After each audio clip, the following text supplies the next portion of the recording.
Hi everybody, this is Ernie1 on my Podbean podcast.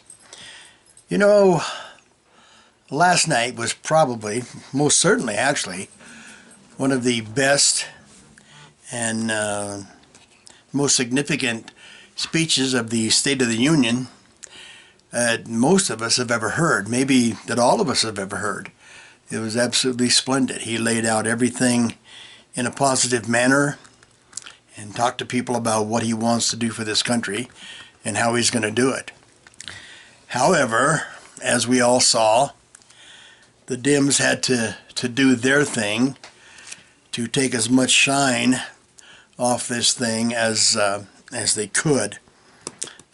People like Ocasio-Cortez and the Presley gal and Tlaib and people like that, some of them didn't even show up, which was fine. It kind of made it more pleasant. A couple of them got up and walked out in the middle of everything because they were triggered. I don't think I've ever been triggered. Anyway, besides boycotting it and being triggered by it, I thought it was pretty good. It was a wonderful speech and it laid everything out. Rush Limbaugh received the Medal of Freedom, which he so richly deserved. The Dems were mad about that because they didn't think that he should receive it because he is a, quote, racist. Well, in the Democratic camp, if you don't like anything, or anybody, it's because they're racists. And that's what they accused Limbaugh of being. But in the same sense, a black Tuskegee Airman was given the rank of general while he was in the White House yesterday afternoon. There was a little black girl who got a scholarship in the 4th grade to I guess a very nice charter school. The Dems didn't like any of that, nor did they stand for any of that. All the Republicans did, of course. A couple of Dems here and there did, I think.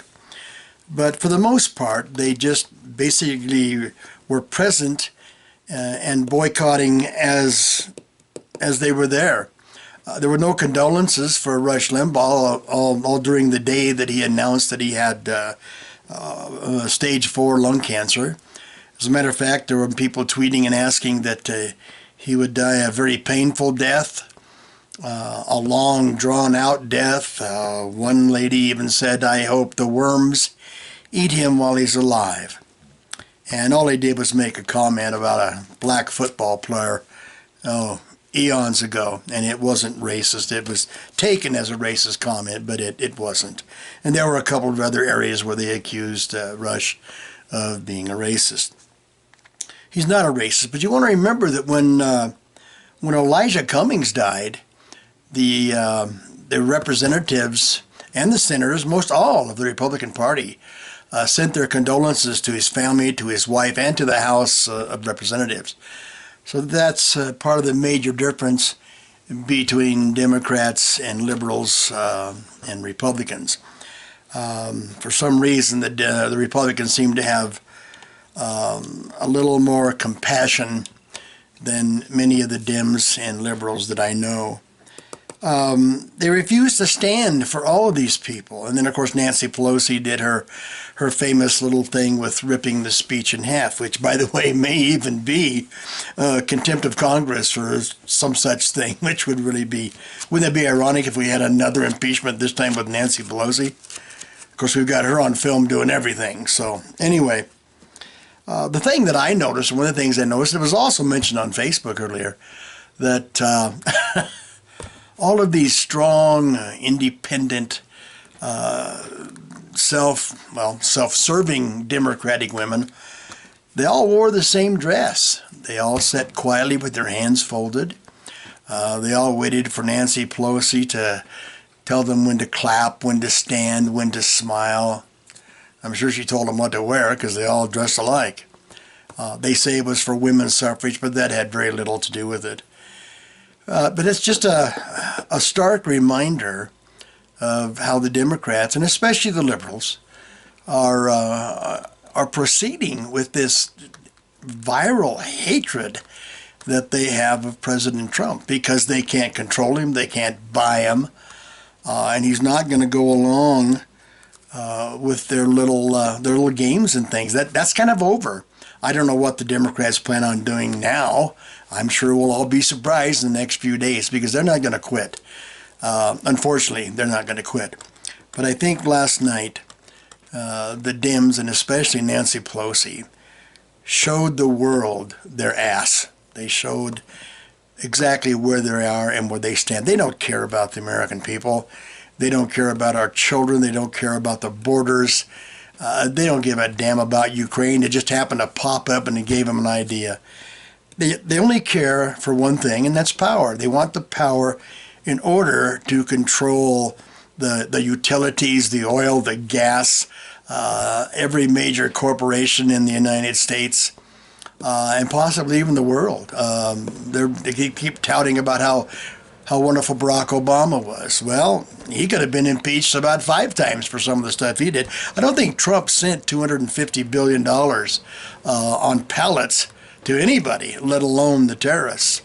And by the way, the one time that they didn't stood out for me a little bit more, and that was when the family of the young lady who was killed by al-Baghdadi after being his slave for 500 days or so, and then he killed her. He used her as a sex slave.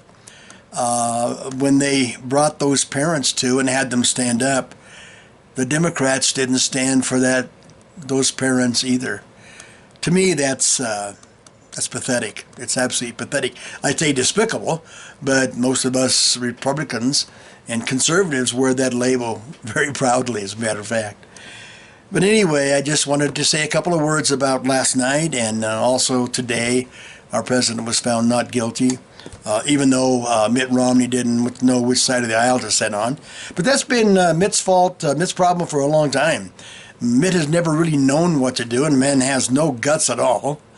I would call him a legislative snowflake, I guess. I don't know. I don't know what the hell he's going to do. He's going to have to go back to Utah and run for mayor in one of their little cities, I guess. But I wanted to make a couple points on that. I think it was pretty disgusting. I expect to continue seeing the Democrats be disgusting.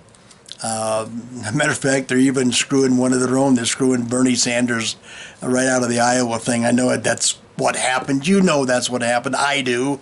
I'm sure that Clinton, possibly Soros, somebody had their hands in that. I'm absolutely sure.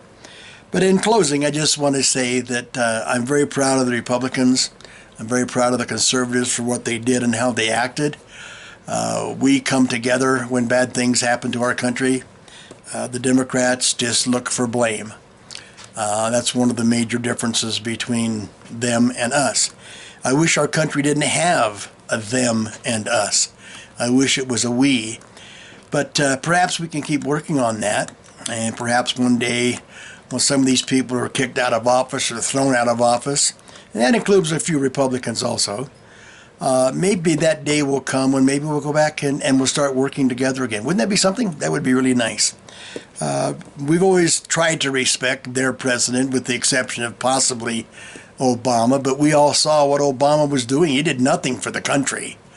He set us up for socialism and set us up for a downfall, and we came close. We came very close, but Donald Trump came in on the scene and said, no more of this crap. We're gonna move this country forward. We're going to make it great again. I love that slogan. I probably always will. Anyway, in closing, I want to say thank you for listening, and please tell your friends, your relatives, pals, buddies, even tell your enemies. Say, hey, watch Ernie on podcast. Some of it's kind of interesting, some of it's kind of fun. I welcome your comments for or against. I'd like to grow this little podcast a little bit.